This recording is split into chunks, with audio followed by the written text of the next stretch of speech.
어머니가 여길 왜 오셨어요? 무슨 소리야? 같이 여행 가자고 했잖니. 민서는 주변을 둘러보더니 목소리를 더 높였습니다.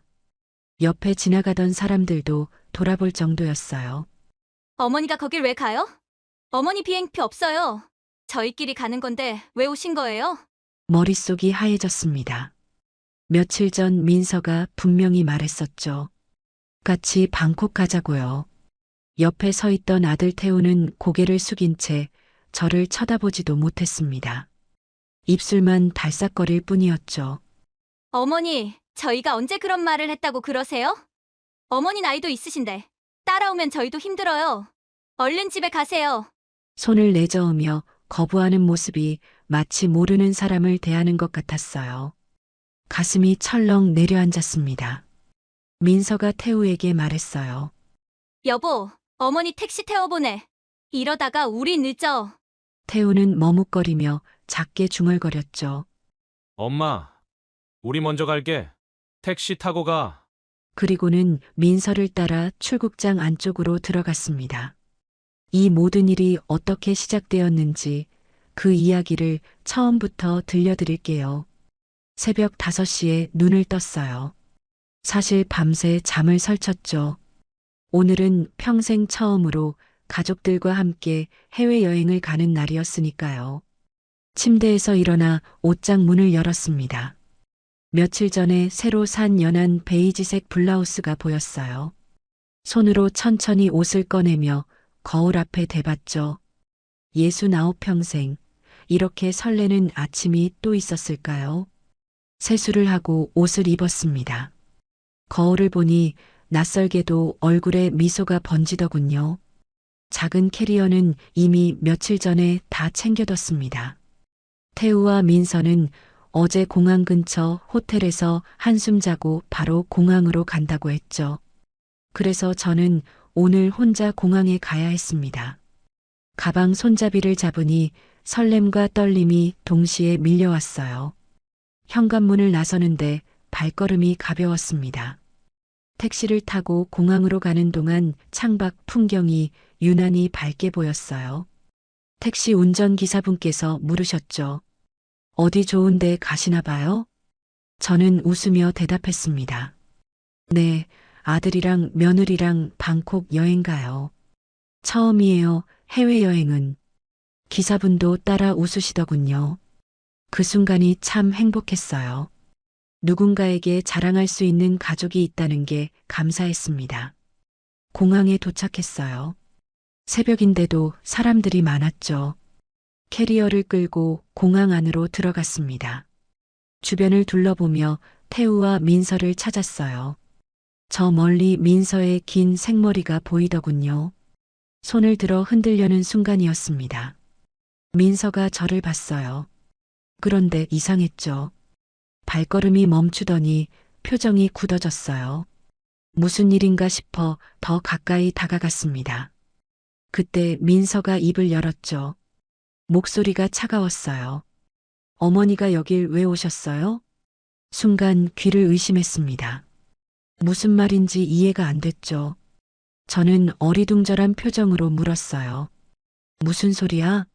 같이 여행 가자고 했잖니. 민서는 주변을 둘러보더니 목소리를 더 높였습니다. 옆에 지나가던 사람들도 돌아볼 정도였어요. 어머니가 거길 왜 가요? 어머니 건 비행기표 없어요. 저희끼리 가는 건데 왜 오신 거예요? 머릿속이 하얘졌습니다. 며칠 전 민서가 분명히 말했었죠. 거실 소파에 앉아서 차를 마시며 같이 방콕 가자고 했어요. 제가 잘못 들은 걸까요? 아니에요. 분명히 들었습니다. 손에 들고 있던 캐리어 손잡이가 땀으로 미끄러졌어요. 옆에 서 있던 아들 태우를 봤습니다. 제가 혼자 키운 아들이에요. 남편이 일찍 세상을 떠난 뒤로 30년을 오직 태우만 보고 살았어요. 그런데 태우는 고개를 숙인 채 저를 쳐다보지도 못했습니다. 입술만 달싹거릴 뿐이었죠. 민서가 다시 말했어요. 이번엔 더 단호했습니다. 저희가 언제 그런 말을 했다고 그러세요? 어머니 나이도 있으신데 따라오면 저희도 힘들어요. 얼른 집에 가세요. 손을 내저으며 거부하는 모습이 마치 모르는 사람을 대하는 것 같았어요. 가슴이 철렁 내려앉았습니다. 주변 사람들의 시선이 느껴졌죠. 누군가는 수군거리는 소리도 들렸어요.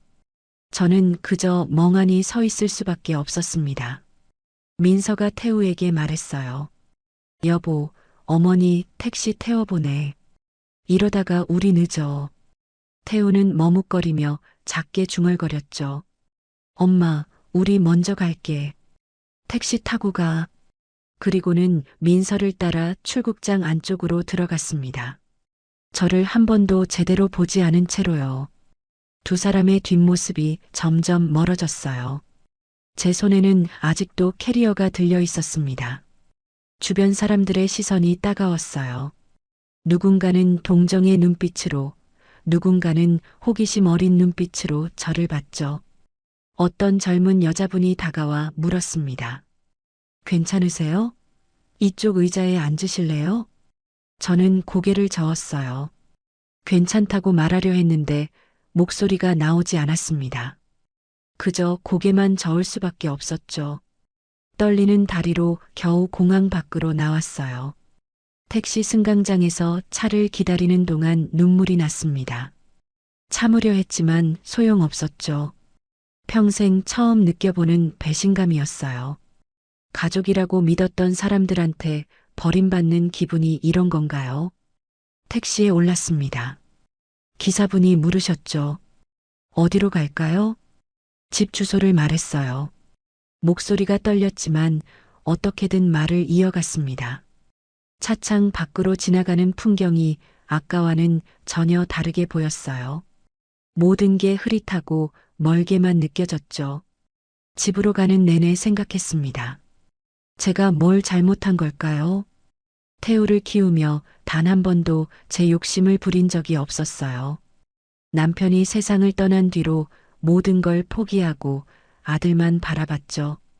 태우가 대학 갈 때도, 결혼할 때도, 회사 차릴 때도 제가 가진 모든 걸 아낌없이 줬습니다. 민서가 처음 저희 집에 왔을 때가 떠올랐어요. 공손하게 인사하며 좋은 며느리가 될 거라고 했죠. 저도 민서를 진짜 딸처럼 아꼈습니다. 생일이면 미역국도 끓여주고 아플 땐 밤새 간호도 했어요. 그런데 이게 무슨 일인가요? 택시가 집 앞에 도착했습니다. 요금을 내고 내렸어요. 현관문 앞에서 한참을 서 있었죠. 문을 열고 들어가기가 두려웠어요. 이제는 이 집도 제 집이 아니니까요. 얼마 전에 태우와 민서 명의로 다 넘겨줬거든요. 저는 문을 열고 들어갔습니다. 집이 너무 조용했죠. 캐리어를 현관에 내려놓고 거실로 들어갔어요. 소파에 주저앉았습니다. 가슴이 답답했죠. 숨이 제대로 쉬어지지 않았어요. 창밖을 봤습니다. 해가 떠오르고 있었어요. 새로운 하루가 시작되는데 저는 무너져 내리고 있었죠. 평생 가족을 위해 살았는데 이게 제가 받을 대가인가요? 눈물이 또 흘러내렸습니다. 이번엔 참지 않았어요. 그냥 흐르는 대로 뒀죠. 주변 사람들이 저를 봤을 거예요. 공항에서 버림받는 늙은 여자를요. 그 시선들이 아직도 생생했습니다. 부끄러웠어요. 하지만 그보다 더 아픈 건 제 아들이 저를 외면했다는 사실이었죠. 소파에 계속 앉아 있었어요. 시간이 얼마나 지났는지 모르겠습니다. 그저 멍하니 앞을 보고 있을 뿐이었죠. 이제 어떻게 해야 할까요? 앞으로 태우와 민서를 어떻게 대해야 할까요? 아무것도 모르겠습니다. 그저 가슴만 아플 뿐이었죠. 평생 처음 느껴보는 배신감과 외로움이 저를 짓눌렀어요. 며칠이 지났습니다. 그동안 태우와 민서한테서 연락은 없었어요. 문자 하나, 전화 한 통 없었죠. 마치 저는 처음부터 없던 사람인 것처럼요. 거실에 혼자 앉아 있는 시간이 많아졌습니다. 텔레비전을 켜도 뭐가 나오는지 귀에 들어오지 않았어요. 배가 고파도 밥을 먹고 싶지 않았습니다. 입맛이 없었죠. 물 한 잔 마시기도 버거웠어요. 그저 소파에 앉아 창밖만 바라봤습니다. 지나가는 사람들이 보였어요. 모두 어딘가로 바쁘게 걸어가더군요. 저만 제자리에 멈춰 있는 것 같았죠. 어느 날 오후였어요. 거실을 정리하다가 민서 방으로 들어갔습니다.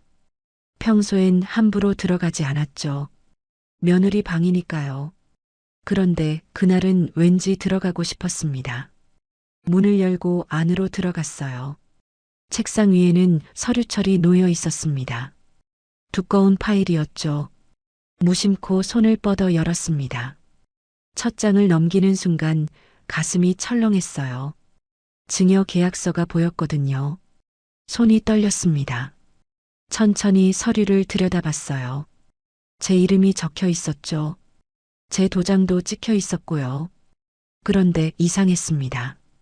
제가 기억하는 내용과 달랐어요. 분명히 조건이 있었습니다. 그때 민서가 말했었죠. 어머니가 편하게 사실 수 있게 저희가 집을 지키겠다고요. 제가 이 집에서 계속 살 수 있다는 조건으로 명의를 넘긴 거였어요. 그런데 서류 어디에도 그런 내용이 없었습니다. 다음 장을 넘겼어요. 담보대출 신청서가 나왔죠. 저희 집 주소가 적혀 있었습니다. 대출 금액을 보니 눈앞이 캄캄했어요. 20억이더군요. 이 집을 담보로 돈을 빌리려 했던 거예요. 또 다른 서류가 나왔습니다. 사업 계획서였어요. 민서가 작성한 거였죠. 회사를 확장한다는 내용이었습니다. 자금 계획 부분을 보니 담보대출이라고 적혀 있더군요. 저희 집을 이용해서 사업을 키우려 했던 거였어요. 가슴이 답답했습니다. 숨이 막히는 것 같았죠. 계속 서류를 넘겼어요. 태우의 서명도 있었습니다. 민서 혼자 한 게 아니었어요. 둘이 함께 계획한 거였죠. 서류철을 덮었습니다. 책상에 내려놓으니 손이 떨렸어요. 이게 정말 현실인가 싶었죠. 제가 믿었던 가족들이 저를 이렇게 이용하려 했다니요. 책상 앞에 앉았어 서류를 다시 펼쳤습니다. 한 장 한 장 꼼꼼히 봤죠.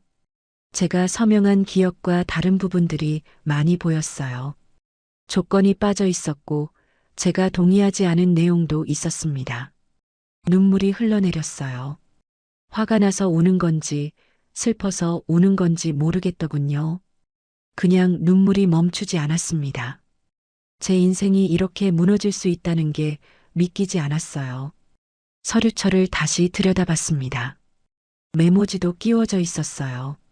민서 필체였죠. 대출 승인 받으면 바로 집 담보 설정한다고 적혀 있었습니다. 이제야 이해가 됐습니다. 민서가 그날 한 말은 저한테 한 게 아니었어요. 태우한테 한 말이었죠. 우리 다음 주에 방콕 놀러 가자.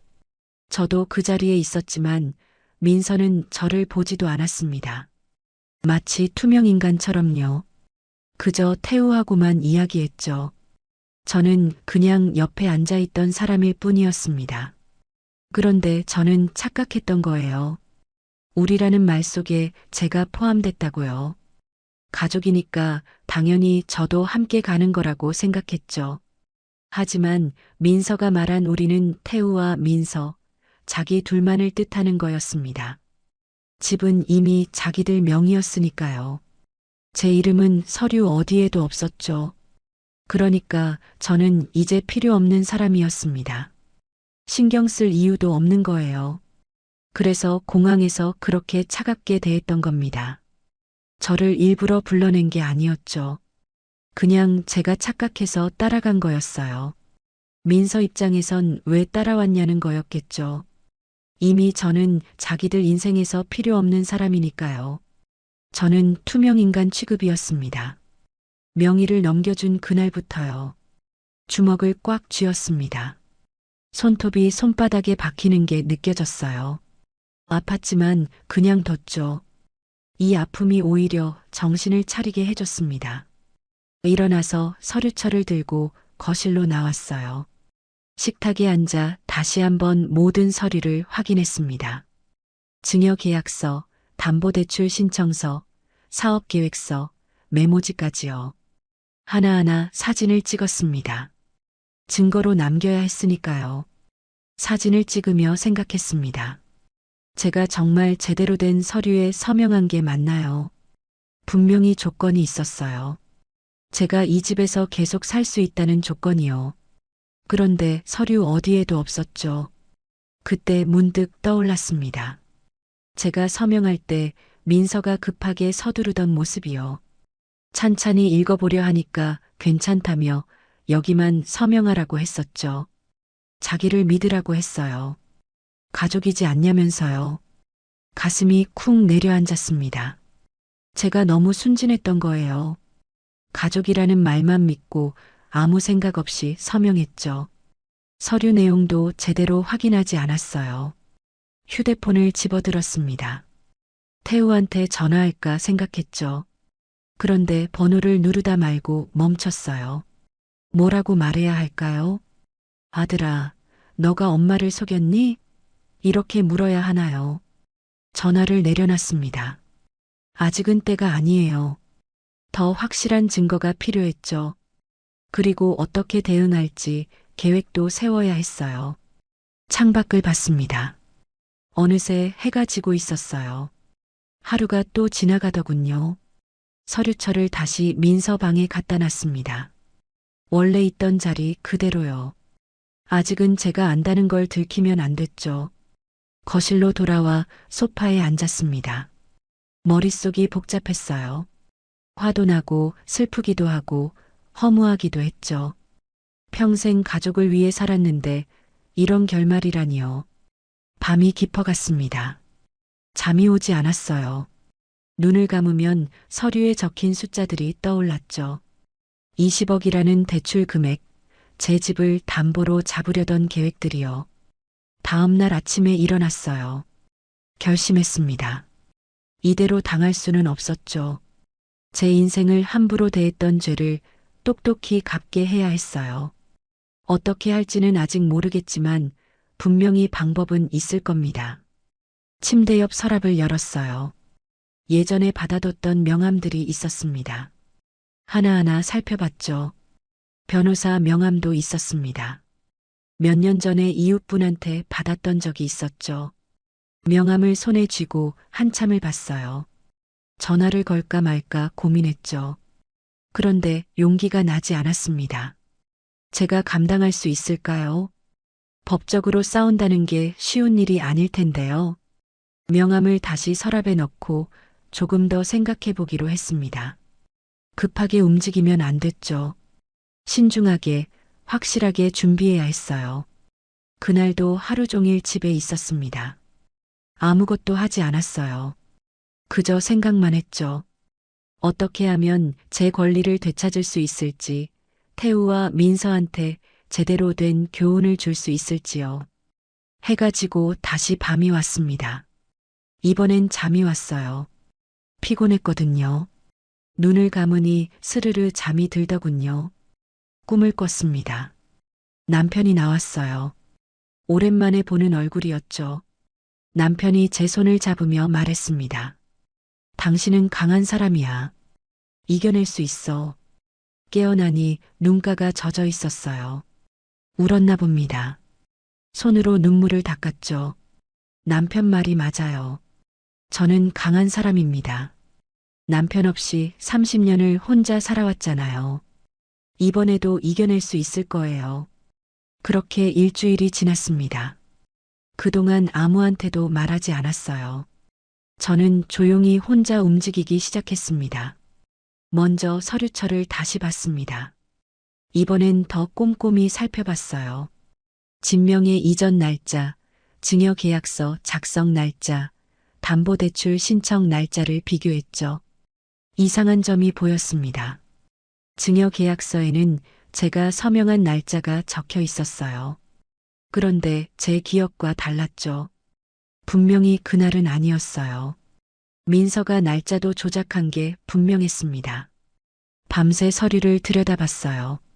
형광등 불빛 아래서 한 글자 한 글자 읽었죠. 눈이 침침했지만 놓칠 수 없었습니다. 모든 게 증거가 될 테니까요. 새벽이 됐습니다. 창밖이 조금씩 밝아오더군요. 서류를 책상 위에 가지런히 정리했어요. 이제 확실했습니다. 민서는 서류를 바꿔치기 했어요. 저를 속이려고 작정한 거였죠. 그때 휴대폰이 울렸습니다. 친구한테서 문자가 왔더군요. 그런데 왠지 마음이 무거웠죠. 뭔가 안 좋은 예감이 들었습니다. 화면을 켰어요. 문자 내용은 짧았습니다. 은자야, 설마 이거 너야? 영상 파일이 첨부돼 있었어요. 손가락으로 눌러봤습니다. 영상이 재생되더군요. 익숙한 장소가 보였죠. 공항이었어요. 가슴이 철렁했습니다. 화면 속에 제가 있었어요. 캐리어를 끌고 서 있는 모습이었죠. 그리고 민서가 손을 내저으며 거부하는 장면도 나왔습니다.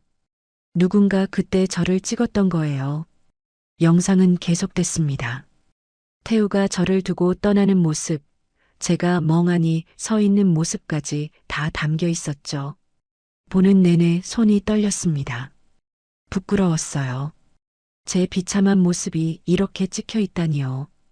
영상을 끝까지 봤습니다. 화면을 끄려는데 댓글이 보이더군요. 수백 개가 달려 있었어요. 하나하나 읽어봤죠. 엄마를 공항에서 버리다니 정말 최악이네요. 어떻게 저럴 수가 있죠? 사람이 아니네. 저 며느리 얼굴 좀 봐. 너무 차갑다. 댓글들은 민서와 태우를 비난하고 있었습니다. 저를 동정하는 말들도 많았죠. 보다 보니 눈물이 났어요. 제가 이렇게까지 비참해져야 하나 싶었죠. 휴대폰을 내려놨어요. 친구한테 답장하지 않았습니다. 뭐라고 말해야 할지 몰랐거든요. 인정하자니 자존심이 상했고 부인하자니 거짓말이 됐죠. 소파에 앉아 천장을 봤어요. 머릿속이 복잡했습니다. 이 영상이 퍼지면 어떻게 될까요? 사람들이 다 알게 되는 건가요? 제 비참한 모습을 말이죠. 그런데 문득 생각이 바뀌었습니다. 이게 오히려 기회일 수도 있겠더군요. 민서가 저를 어떻게 대했는지 보여주는 명백한 증거죠. 나중에 법정에서 이 영상을 보여주면 되는 거예요. 다시 휴대폰을 들었습니다. 영상을 저장했어요. 친구한테 답장도 보냈죠. 맞아, 나야. 걱정 끼쳐서 미안해. 친구한테서 바로 전화가 왔어요. 받았습니다. 친구 목소리가 들렸죠. 은자야, 괜찮아? 이게 대체 무슨 일이야? 저는 침착하게 대답했어요. 괜찮아. 다 해결할 거야. 걱정하지 마. 친구는 계속 물었지만 저는 더 이상 말하지 않았습니다. 아직은 때가 아니었으니까요. 전화를 끊고 다시 영상을 봤습니다. 이번엔 냉정하게 감정은 빼고 봤어요. 영상 속 민서 표정을 자세히 봤습니다. 차갑고 단호했어요. 연기가 아니었죠. 진심으로 저를 거부하는 얼굴이었습니다. 태우 모습도 봤죠. 고개를 푹 숙이고 저를 피하더군요. 영상을 끄고 노트를 꺼냈습니다. 펜을 들고 적기 시작했어요. 지금까지 일어난 일들을 정리했죠. 날짜별로 상황별로요. 첫째, 증여계약서에 서명한 날짜. 둘째, 집 명의가 이전된 날짜. 셋째, 민서가 같이 여행 가자고 한 날짜. 넷째, 공항에서 버림받은 날짜. 다섯째, 영상이 공개된 날짜. 하나하나 적다 보니 흐름이 보였습니다. 민서는 처음부터 계획했던 거예요. 저한테서 집을 받아내고 저를 투명인간 취급했던 거죠. 이미 집은 자기들 명의였고 저는 필요 없는 사람이었으니까 공항에서도 저를 아예 없는 사람처럼 대했던 거예요. 여행 계획에서 처음부터 저를 빼놓고 제가 착각해서 나타나니까 차갑게 내쫓은 거였습니다. 노트를 덮었어요. 이제 확실했습니다. 더 이상 망설일 이유가 없었죠. 결심이 섰습니다. 제대로 싸울 거예요. 법적으로 정당하게요. 서랍에서 변호사 명함을 꺼냈습니다. 이번엔 망설이지 않았어요. 번호를 눌렀죠. 신호음이 울렸어요. 한 번, 두 번, 세 번. 여보세요? 남자 목소리가 들렸습니다. 침착하게 말을 시작했어요. 변호사님, 상담 좀 받고 싶어요. 제가 속았거든요. 제 집을 되찾고 싶습니다. 변호사는 언제 시간이 되냐고 물었죠. 저는 대답했어요. 언제든 괜찮아요. 빠를수록 좋아요. 약속을 잡았습니다. 이틀 뒤였어요. 전화를 끊고 나니 마음이 좀 가벼워졌죠. 드디어 시작하는 거예요. 제 권리를 되찾는 싸움이요. 그날 밤 잠을 잘 잤습니다. 오랜만에 편하게 잔 거예요. 꿈도 안 꿨죠. 아침에 눈을 뜨니 개운했습니다. 거울을 보니 얼굴에 생기가 도는 것 같았어요. 이제 준비할 시간입니다. 모든 증거를 챙겨야 했죠. 서류, 영상까지요. 하나도 빠뜨리면 안 됐습니다. 제 마지막 기회일지도 모르니까요. 같은 시각, 방콕의 고급 호텔이었어요. 태우와 민서는 루프탑바에 앉아 있었죠. 야경이 보이는 자리였습니다. 두 사람 앞에는 와인 잔이 놓여 있었어요. 민서가 잔을 들어 올렸습니다. 웃으며 말했죠. 자기야, 우리 드디어 해냈어. 태우도 잔을 들었어요. 두 잔이 부딪히며 청명한 소리가 났습니다. 태우가 말했죠. 그러게, 이제 엄마 집을 담보로 대출받으면 돼. 그럼 우리 회사 드디어 커지는 거야. 민서는 만족스러운 표정이었어요. 와인을 한 모금 마시며 웃으면서 말했습니다. 어머니가 공항에 올 줄 몰랐어. 우리끼리 가는 거였는데 혼자 착각했나 봐. 태우는 조금 불편한 표정을 지었어요. 고개를 살짝 숙이며 말했죠. 그래도 좀 미안하긴 해.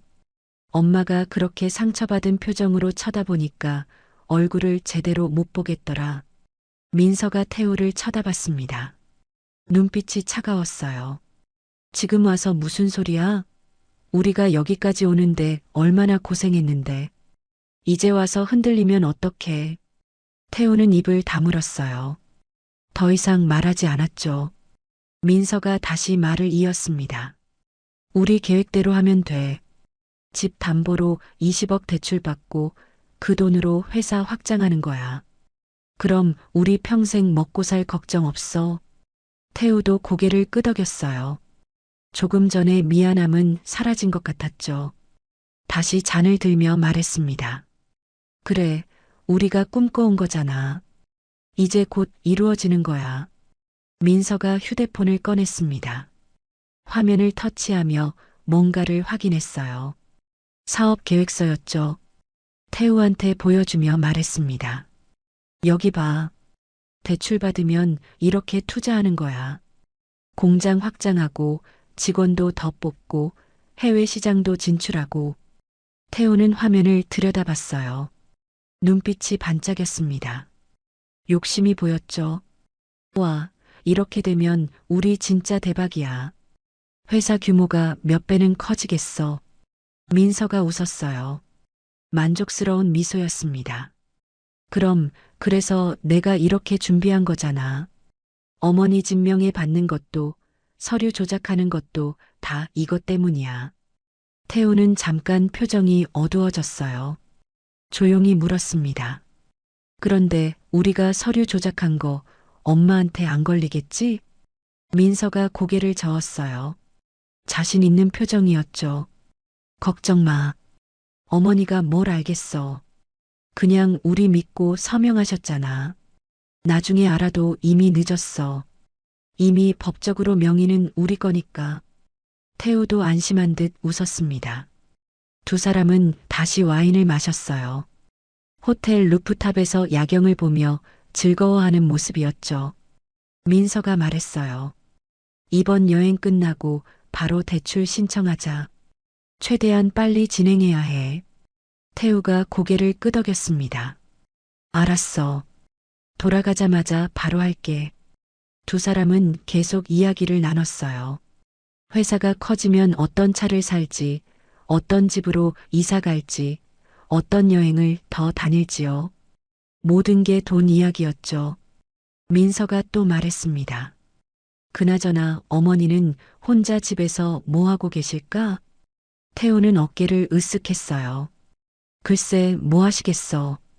평소처럼 텔레비전 보시거나 그러시겠지. 민서가 웃었어요. 비웃음 섞인 미소였습니다. 어차피 이제 우리 집이야. 어머니는 그냥 얻어 사시는 거지. 명의는 우리 거니까. 태우도 따라 웃었어요. 두 사람은 아무렇지도 않게 이야기를 이어갔죠. 저에 대한 걱정이나 미안함은 전혀 없어 보였습니다. 시간이 흘렀어요. 밤이 깊어졌죠. 두 사람은 호텔 방으로 돌아갔습니다.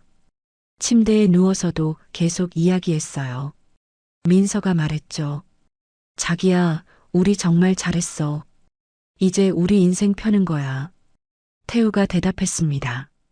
그래, 우리 앞으로 잘 될 거야. 두 사람은 만족스러운 표정으로 잠들었습니다. 자신들의 계획이 완벽하다고 믿으면서요. 하지만 그때 그들은 몰랐죠. 제가 이미 모든 걸 알고 있다는 사실을요. 저는 그 순간에도 집에서 증거를 모으고 있었습니다. 변호사와 만날 준비를 하고 있었죠. 태우와 민서는 방콕에서 즐기고 있었지만 저는 복수를 준비하고 있었어요. 며칠이 더 지났습니다. 태우와 민서는 여전히 방콕에 있었어요. 매일 좋은 곳을 다니며 사진도 찍고 맛있는 음식도 먹었죠. 휴대폰에는 행복한 사진들이 가득했습니다. 하지만 저는 달랐어요.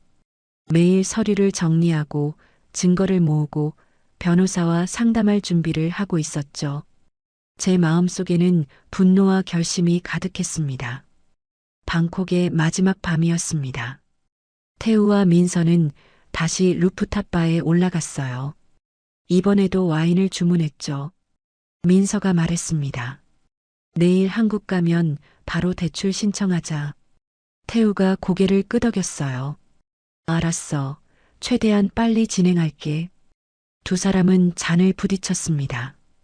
행복해 보였죠. 하지만 그 행복은 오래가지 못할 겁니다. 한국에 돌아가면 곧 알게 될 테니까요. 제가 준비한 복수를요. 한편 저는 변호사 사무실 앞에 섰어요. 깊은 숨을 들이쉬고 문을 열었죠. 안으로 들어가니 깔끔한 사무실이 보였습니다. 책상 뒤에 변호사가 앉아 있었어요. 어서 오세요. 이쪽에 앉으세요. 의자에 앉았습니다. 손에는 서류 뭉치를 들고 있었어요. 변호사가 물었죠. 무슨 일로 오셨어요? 저는 두 손을 곧게 모았습니다. 침착하게 말을 시작했어요. 제가 아들이랑 며느리한테 속았습니다. 집을 줬는데 서류를 조작한 것 같아요. 그래서 제 집을 다시 가져오고 싶습니다. 변호사는 처음엔 대수롭지 않게 반응했어요. 이런 일이 흔한 것 같았죠. 그런데 제가 서류를 꺼내 보여주자 표정이 달라졌습니다. 이게 증여 계약서예요. 제가 서명한 건데 내용이 제가 기억하는 거랑 달라요. 변호사가 서류를 받아들었습니다. 그리고 제가 설명했죠. 제가 이 집에서 계속 살 수 있다는 조건이 분명 있었는데 지금 서류에는 어디에도 없어요. 천천히 읽더니 눈썹을 찌푸렸어요. 네, 맞네요. 말씀하신 조건이 빠져 있네요. 저는 고개를 끄덕였습니다. 변호사가 다른 서류들도 봤어요. 담보대출 신청서, 사업계획서, 민서가 작성한 메모까지요. 하나하나 확인하며 고개를 끄덕였습니다. 이건 명백한 기망행위네요. 서류 조작 정황도 보이고요. 제가 꺼낸 마지막 증거는 영상이었어요. 공항에서 찍힌 거죠. 변호사한테 휴대폰을 보여줬습니다. 영상을 다 보고 나니 변호사 표정이 굳어졌어요. 이 정도면 충분합니다. 증여 무효 소송 가능해요. 가슴이 두근거렸습니다. 정말 가능한 거예요. 제 집을 되찾을 수 있다는 말이죠. 혹시 대출도 막을 수 있나요? 변호사가 고개를 끄덕였어요. 네, 집 소유권 분쟁이 있으니까 담보대출은 취소될 겁니다. 금융기관에 통보하면 돼요. 눈물이 날 것 같았어요. 하지만 참았죠. 아직은 때가 아니니까요. 그럼 최대한 빠르게 부탁드려요. 변호사가 말했습니다. 알겠습니다. 서류 준비해서 법원에 제출하겠습니다. 며느리분과 아들분이 지금 어디 계세요? 해외여행 중이에요. 지금 방콕에 있어요. 변호사가 고개를 끄덕였어요. 그럼 더 좋네요. 돌아오기 전에 준비 다 끝낼 수 있겠어요. 저는 사무실을 나왔습니다. 발걸음이 가벼웠어요. 드디어 시작입니다. 제 권리를 되찾는 싸움이요. 집으로 돌아와서 다시 한번 증거들을 확인했어요. 혹시 빠뜨린 게 있나 싶어서요. 모든 게 완벽했습니다. 변호사한테 줄 서류도 다 챙겼죠. 며칠이 지났어요. 변호사한테서 연락이 왔습니다. 서류 접수했어요. 재판 날짜도 잡혔고요. 드디어예요. 이제 법정에서 만나는 거죠. 태우와 민서와요. 그런데 문득 생각이 들었어요. 원본 증거가 어디 있을까요? 제가 처음 서명한 계약서 말이에요. 분명히 집 어딘가에 있을 거예요. 태우 방으로 갔습니다.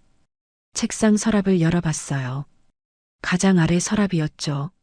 서랍을 열었어요. 안에는 서류함이 있었죠. 꺼내서 열어봤습니다.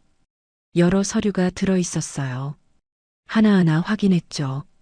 그때 눈에 띄는 서류가 보였습니다. 증여 계약서였어요. 이건 조건이 명확히 적혀 있었습니다. 증여인은 본 부동산에서 평생 거주할 권리를 가진다. 이게 원본이에요. 제가 서명한 진짜 계약서죠. 손이 떨렸습니다. 찾았어요. 결정적인 증거를요. 서류를 조심스럽게 꺼냈어요. 사진도 찍었죠. 그리고 원본은 따로 보관했습니다. 변호사한테 보여줘야 했으니까요. 다음 날 변호사 사무실로 갔습니다. 원본 계약서를 보여줬어요. 이게 제가 서명한 원본이에요. 조건이 적혀 있죠.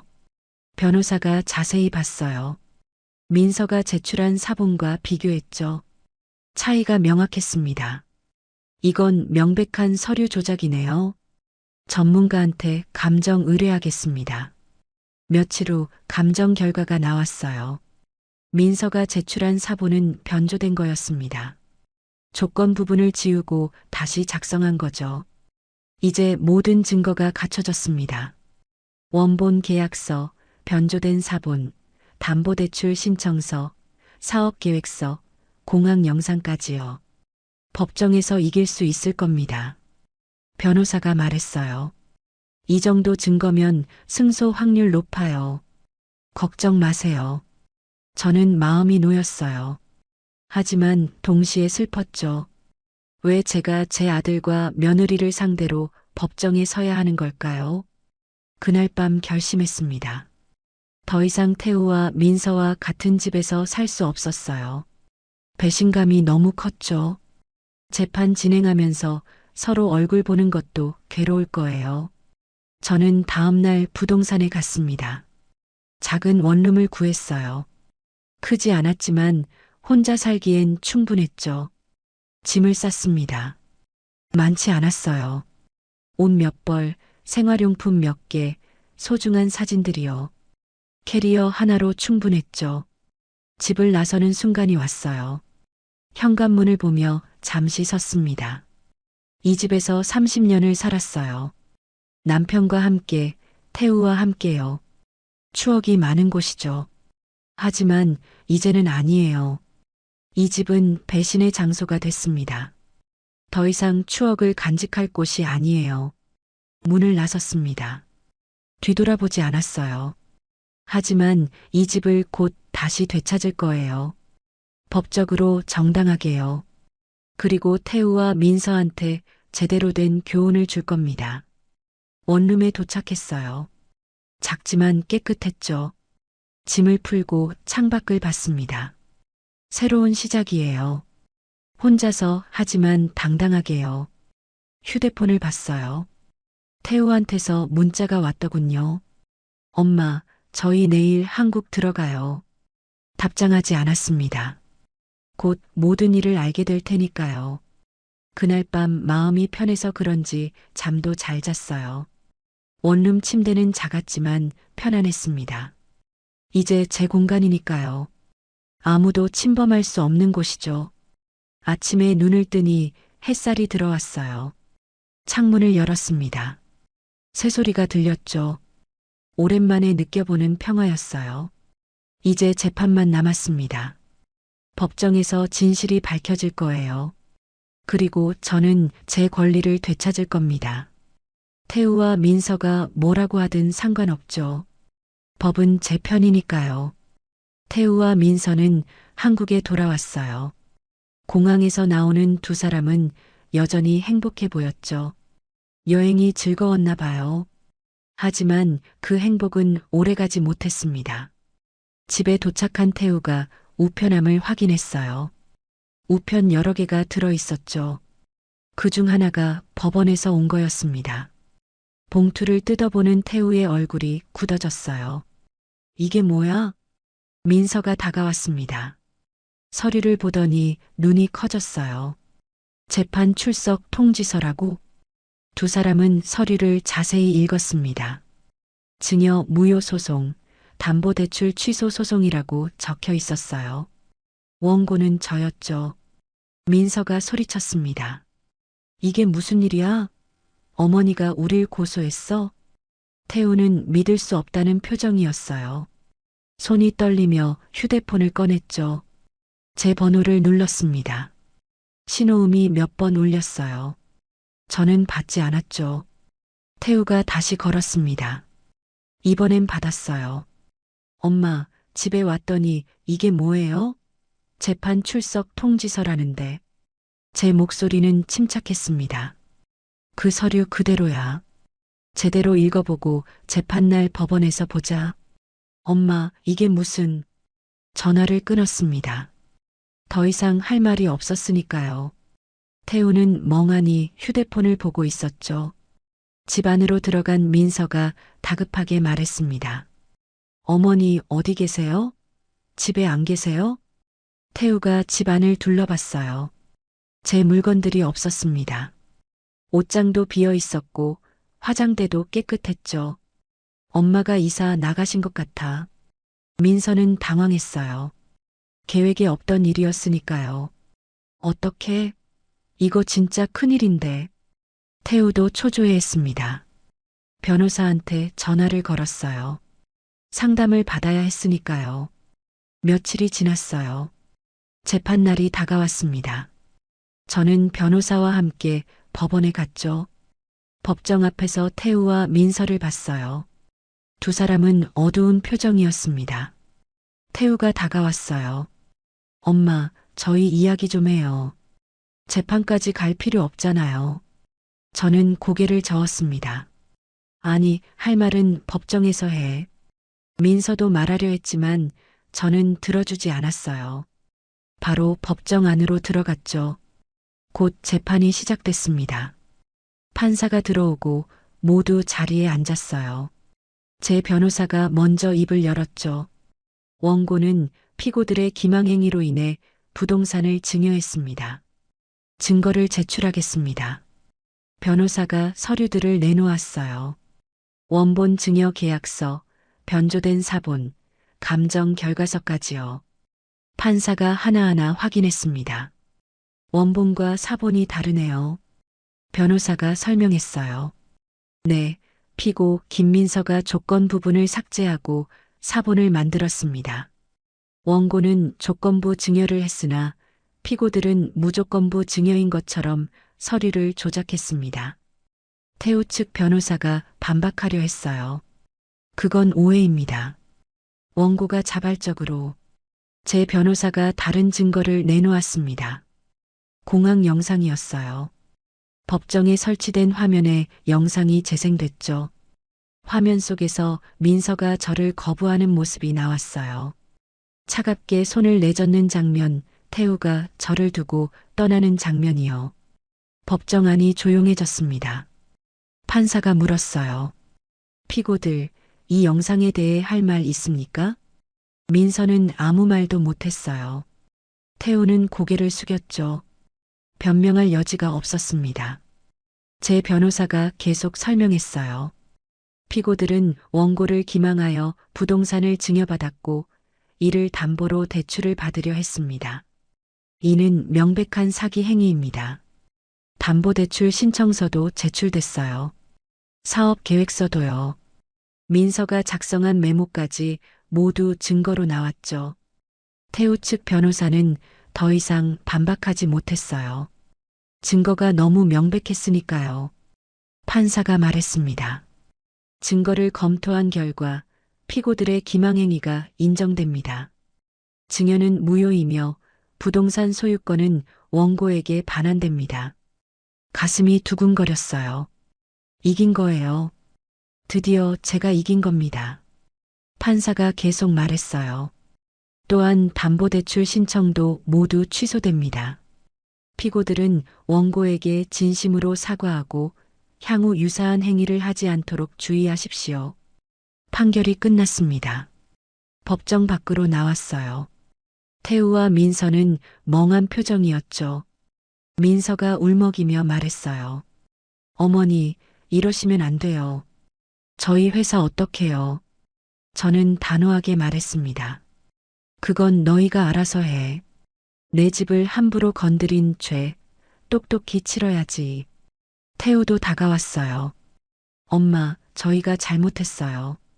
다시 생각해줘요. 고개를 저었습니다. 이미 늦었어. 법원이 결정했잖니. 두 사람을 뒤로하고 법원을 나왔어요. 변호사가 축하한다며 악수를 청했죠. 수고하셨어요. 정의가 이겼습니다. 감사하다고 답했습니다. 정말 고마웠죠. 변호사 덕분에 제 권리를 되찾았으니까요. 집으로 돌아왔습니다. 원룸이 아니라 제 집으로요. 이제 다시 제 명이니까요. 문을 열고 들어갔습니다. 익숙한 냄새가 났죠. 거실을 둘러봤어요. 태우와 민서가 급하게 나갔는지 바닥에 물건들이 여기저기 있었습니다. 하지만 이제 치워야 할 거예요. 이 집은 다시 제 거니까요. 소파에 앉았어요. 깊은 숨을 들이쉬었죠.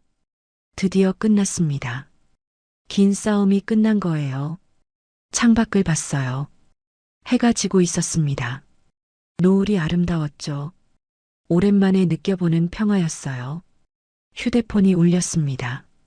태우한테서 문자가 왔더군요. 엄마, 저희 이야기 좀 해요. 답장하지 않았어요. 더 이상 할 말이 없었으니까요. 법정에서 다 끝난 일이죠. 그날 밤 잘 잤습니다. 제 집, 제 침대에서요. 오랜만에 편안한 잠이었어요. 꿈도 꾸지 않았죠. 그저 푹 잤습니다. 아침에 눈을 뜨니 햇살이 들어왔어요. 창문을 열었습니다. 신선한 공기가 들어왔죠. 오늘부터 새로운 시작이에요. 제 인생을 되찾은 거니까요. 재판이 끝난 다음 날이었어요. 태우와 민서는 찜질방에서 자고 회사로 바로 출근했죠. 겉으로는 평소와 다를 게 없어 보였습니다. 하지만 곧 모든 게 무너지기 시작했어요. 사무실 전화기가 울렸습니다. 직원이 받더니 얼굴이 하얘졌어요. 대표님, 은행에서 연락 왔어요. 태우가 전화를 받았습니다. 목소리가 떨렸죠. 네, 박태우입니다. 은행 직원의 목소리가 차갑게 들렸어요. 담보대출 신청건 취소됐습니다. 소유권 분쟁이 있어서 대출이 불가능합니다. 태우는 말문이 막혔어요. 민서가 다급하게 물었죠. 은행에서 뭐래? 대출이 취소됐대. 민서의 얼굴이 굳어졌습니다. 사업 계획이 전부 대출을 전제로 짜여 있었거든요. 대출이 안 되면 모든 게 무너지는 거예요. 다른 전화가 또 왔어요. 이번엔 투자자였습니다. 박 대표님, 저희 투자 철회하겠습니다. 태우가 다급하게 물었어요. 왜요? 갑자기 무슨 말씀이세요? 언론에 나온 거 봤어요. 노모 학대 의혹이라던데. 저희는 그런 회사와 일할 수 없습니다. 전화가 끊겼어요. 태우는 휴대폰을 들고 멍하니 서 있었죠. 공항 영상이 퍼진 거예요. 재판 과정에서 공개됐고 언론이 보도했습니다. 인터넷에는 비난 댓글이 쏟아졌죠. 노모를 버린 페르나. 저런 사람이 회사 운영한다고? 절대 저 회사 제품 안 산다. 민서가 인터넷 기사를 보며 소리쳤어요. 이거 다 어머니 때문이잖아. 왜 이렇게까지 하시는 거야? 태우는 아무 말도 못했습니다. 자신들이 저지른 일의 결과였으니까요. 직원들이 하나둘 대표실로 들어왔어요. 불안한 표정이었죠. 누군가 물었습니다. 대표님, 인터넷에 나온 기사 사실이에요? 태우는 대답하지 못했어요. 민서가 대신 말했죠. 오해예요. 곧 해명하겠습니다. 하지만 직원들 표정은 밝아지지 않았습니다. 신뢰가 무너진 거예요. 그날 하루 종일 전화가 왔어요. 거래처에서 계약 취소 통보가 날아들었죠. 투자자들도 하나둘 철수했습니다. 결국 회사 자금 흐름이 끊겼어요. 저녁이 됐습니다. 사무실은 난장판이었어요. 서류가 여기저기 흩어져 있었고 직원들은 불안한 표정으로 수군거렸죠. 태우가 의자에 주저앉았습니다. 머리를 감싸쥐며 중얼거렸어요. 어떡하지? 다 끝났어. 민서도 의자에 앉아 울고 있었죠. 화장이 번진 얼굴로 태우를 쳐다봤습니다. 여보가 그 서류만 제대로 관리했으면 이런 일 없었잖아. 태우도 울며 맞받아쳤어요. 이게 다 내 책임이라고? 누가 회사 키우자고 했어? 당신도 같이 했잖아. 두 사람은 서로를 탓했습니다. 평소 사이좋던 모습은 찾아볼 수 없었어요. 위기 앞에서 본색이 드러난 거죠. 다음 날도 상황은 나아지지 않았어요. 오히려 더 나빠졌죠. 직원들이 사표를 내기 시작했습니다.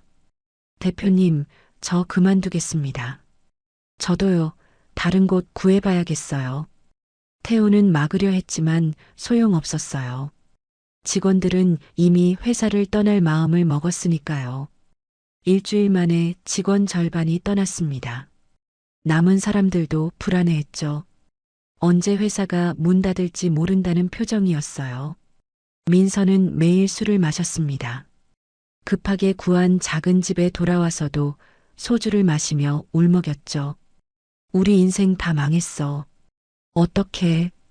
태우도 지쳐 보였어요. 눈 밑에 다크서클이 생겼고 머리카락도 헝클어져 있었죠. 우리 엄마한테 다시 빌어볼까? 민서가 고개를 저었어요. 소용없어. 저번에 법원에서 어머니 표정 못 봤어? 어머니는 이미 마음을 닫으셨어. 두 사람은 소파에 나란히 앉아 있었습니다. 말없이 천장만 바라봤죠. 꿈꿨던 미래가 산산조각 난 거예요. 회사는 결국 문을 닫았습니다. 자금이 바닥났고 더 이상 운영할 수 없었죠. 사무실 문에 폐업 공고가 붙었어요. 태우는 사무실을 정리하며 울었습니다. 민서도 함께 울었죠. 하지만 이미 늦었어요. 돌이킬 수 없는 일이었으니까요. 집으로 돌아온 두 사람은 말이 없었어요. 거실에 앉아 멍하니 있을 뿐이었죠. 꿈꿨던 사업 확장, 큰 집, 좋은 차, 모든 게 사라졌습니다. 민서가 작게 중얼거렸어요. 우리가 너무 욕심을 부렸나 봐. 태우도 고개를 끄덕였습니다. 그러게, 엄마한테 정말 미안해. 어떻게 사과해야 할지 모르겠어. 하지만 사과한다고 해서 달라질 건 없었어요. 이미 저는 마음을 닫았으니까요. 두 사람이 저지른 일의 대가를 치르는 중이었죠. 며칠이 더 지났습니다. 태우와 민서는 새 일자리를 찾아야 했어요. 하지만 쉽지 않았죠. 인터넷에 떠도는 기사들 때문이었습니다. 노모 학대 의혹 박태우, 김민서 씨. 어디를 가도 이 꼬리표가 따라다녔어요. 면접을 봐도 떨어졌고 사람들은 손가락질했죠. 두 사람의 삶은 완전히 무너졌습니다. 회사도 없고 평판도 없고 미래도 없었어요. 모든 게 한순간에 사라진 거죠. 민서가 태우한테 말했어요. 이렇게는 안 되겠다. 우리 어머니한테 가서 빌어보자. 태우는 망설였습니다. 하지만 다른 방법이 없었죠. 두 사람은 제 집으로 향했어요. 마지막 희망을 걸고요. 어느 날 아침이었습니다. 저는 거실에서 차를 마시고 있었죠. 창밖으로 햇살이 들어왔습니다. 평화로운 아침이었어요. 그때 초인종이 울렸습니다. 한 번도 아니고 계속 울렸어요. 미친 듯이 누르는 소리였죠. 문으로 다가가 인터폰을 확인했습니다. 태우와 민서였어요. 두 사람 모두 초췌해 보였죠. 저는 문을 열었습니다. 너네는 뭐하러 왔니? 태우가 갑자기 무릎을 꿇었어요. 민서도 마찬가지였죠. 두 사람은 현관 앞에서 무릎을 꿇고 울고 있었습니다. 엄마, 제발 도와주세요. 태우 목소리는 떨렸어요. 눈물이 주르륵 흘러내렸죠. 저희 회사 망하면 정말 끝이에요. 엄마, 제발요. 민서도 얼굴이 눈물 범벅이었습니다. 어머니, 저희 그럼 급한 돈만 빌려주세요. 저희 죽게 생겼어요. 저는 두 사람을 내려다봤어요. 예전 같았으면 가슴이 아팠을 겁니다. 하지만 이젠 아니었죠. 더 이상 흔들리지 않았어요. 너희가 떠난 그 공항에서 난 혼자였어. 목소리는 차갑게 나왔습니다. 사람들이 다 보는 앞에서 버림받았지. 그때 얼마나 부끄러웠는지 알아? 태우가 고개를 숙였어요. 민서도 울기만 했죠. 이제 너희 문제는 너희가 해결해. 손으로 문을 잡았습니다. 살고 싶으면 남한테 기대지 말고 너희 힘으로 다시 시작해. 문을 닫으려는데 태우가 소리쳤어요. 엄마, 제발 한 번만 봐주세요. 하지만 저는 멈추지 않았습니다. 결국 문이 닫혔죠. 바깥에서 울음소리가 들렸어요.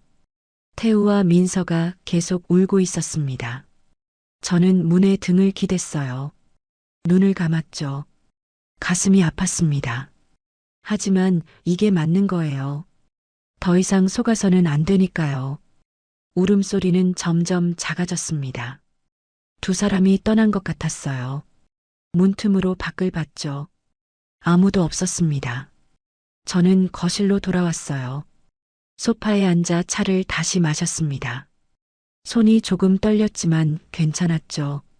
제가 한 일이 옳다는 걸 알고 있었으니까요. 창밖을 봤습니다. 햇살이 환하게 비추고 있었어요. 따뜻했죠. 오랜만에 느껴보는 평화였습니다. 일어나서 서재로 갔어요. 책장 앞에 섰죠. 서류철이 놓여 있었습니다. 증여계약서, 재판 판결문, 모든 증거 자료가 정리돼 있었어요. 서류를 하나하나 정리했습니다. 책장에 넣으며 생각했죠. 이제 다 끝났다고요.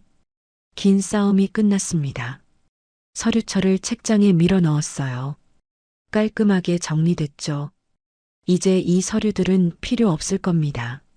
모든 게 제자리로 돌아왔으니까요. 거실로 돌아와 창밖을 봤습니다. 나무들이 바람에 흔들리고 있었어요. 새들이 지저귀는 소리도 들렸죠. 평화로웠습니다. 조용히 중얼거렸어요. 이제야 내가 나를 지켰다. 평생 남을 위해 살았어요. 남편 위해, 아들 위해, 며느리 위해요. 하지만 이제는 아니에요. 이제부터는 저를 위해 살 거예요. 휴대폰을 봤습니다. 친구한테서 문자가 와 있었어요. 은자야, 오랜만에 점심 같이 먹자. 웃음이 났습니다. 답장을 보냈죠. 좋아, 어디서 만날까? 친구와 약속을 잡았어요. 오랜만에 밖에 나가는 거예요. 사람들을 만나고 이야기하고 웃을 거예요. 옷장을 열었습니다. 예쁜 옷을 꺼내 입었어요. 거울을 봤죠. 얼굴에 생기가 돌았습니다. 오랜만에 보는 밝은 표정이었어요. 현관문을 나섰습니다. 햇살이 따뜻했어요. 바람도 시원했죠. 걸음이 가벼웠습니다. 친구를 만나 식당에 갔어요. 맛있는 음식을 먹으며 이야기를 나눴죠. 친구가 물었습니다. 은자야, 요즘 어때? 많이 힘들었지? 고개를 저었어요. 이제 괜찮아. 다 정리됐어. 친구가 제 손을 잡았습니다. 잘했어. 정말 잘했어. 따뜻한 위로였어요. 눈물이 날 것 같았지만 참았죠. 이젠 울지 않을 겁니다. 더 이상 슬픈 일은 없을 테니까요. 집으로 돌아왔습니다. 문을 열고 들어가니 조용했어요. 하지만 외롭지 않았죠. 이 고요함이 좋았습니다. 거실에 앉아 텔레비전을 켰어요. 뉴스가 나왔죠. 세상 돌아가는 소리를 들으며 차를 마셨습니다. 저녁이 됐어요. 부엌에서 간단히 식사를 준비했죠. 혼자 먹는 밥이었지만 맛있었어요. 식사를 마치고 설거지를 했습니다. 깨끗하게 정리하니 마음도 개운했어요. 창밖을 보니 해가 지고 있었죠. 소파에 앉아 책을 펼쳤습니다. 오랜만에 읽는 소설이었어요. 페이지를 넘기며 이야기에 빠져들었죠.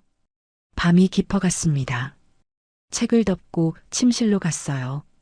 침대에 누웠죠. 천장을 보며 생각했습니다. 많은 일이 있었어요. 배신도 당했고 상처도 받았죠. 하지만 이겨냈습니다. 제 권리를 되찾았고 존엄을 지켰어요. 눈을 감았습니다. 잠이 왔어요. 평화로운 잠이었죠. 오늘도 꿈속에서 남편을 만났습니다. 남편이 웃으며 말했어요. 은자야, 잘했어. 정말 잘했어. 저는 고맙다고 답했습니다. 남편 손을 잡았죠. 따뜻했어요. 아침에 눈을 떴습니다. 햇살이 들어왔어요. 새로운 하루가 시작됐죠. 일어나서 창문을 열었습니다. 신선한 공기가 들어와서 깊게 숨을 들이마셨어요. 살아있다는 게 느껴졌습니다. 오늘도 좋은 하루가 될 거예요. 앞으로도 그럴 거고요. 이제 제 인생은 제 겁니다. 아무도 빼앗을 수 없어요. 거울 앞에 섰습니다. 제 얼굴을 봤어요. 주름이 있었지만 괜찮았죠. 이 주름 하나하나가 제 인생이니까요. 환하게 웃었습니다. 오랜만에 진심으로 웃는 거였죠. 이제야 내가 나를 지켰다. 다시 한번 중얼거렸습니다. 그리고 새로운 하루를 시작했어요. 제 방식대로, 제 속도대로요. 모든 게 제자리로 돌아왔습니다. 제 집, 제 인생, 제 존엄이요. 이제 아무도 제게서 빼앗아갈 수 없죠. 진짜로 행복했습니다. 혼자지만 외롭지 않았죠. 제가 제 편이니까요. 그렇게 저는 새로운 시작을 맞이했습니다. 평생 처음으로 저를 위한 삶을 시작한 거예요. 그리고 그게 가장 행복한 선택이었습니다.